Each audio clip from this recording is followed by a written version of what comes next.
চলন্ত ট্রেন থেকে ধাক্কা মেরে হকারকে ফেলে দেওয়ার অভিযোগ উঠল আরপিএফের বিরুদ্ধে। আসানসোল স্টেশনে ঢোকার মুখে চেন্নাই গুয়াহাটি এক্সপ্রেস ট্রেনের ঘটনা।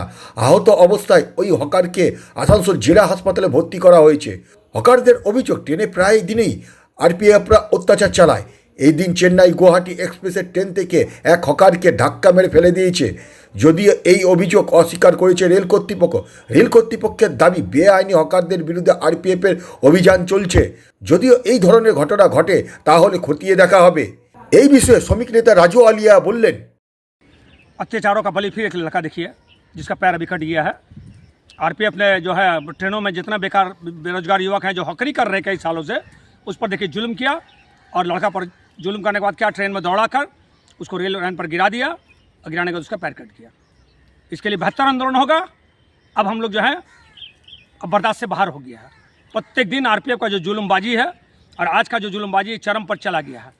ज़बरदस्त आंदोलन होगा, लगातार आंदोलन चलेगा। अब हम लोग आरपीएफ को छोड़ के बात नहीं करेंगे।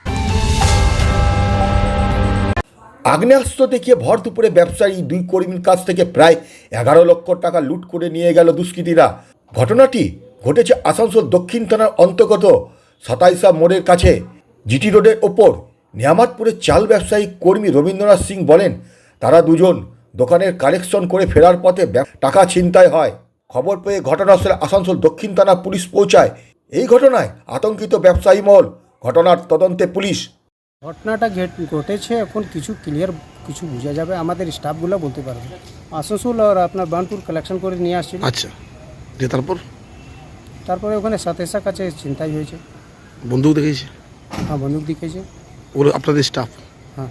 কিসের বিজনেস আছে আপনাদের? ফুড গ্রেন হোলসেল আছে।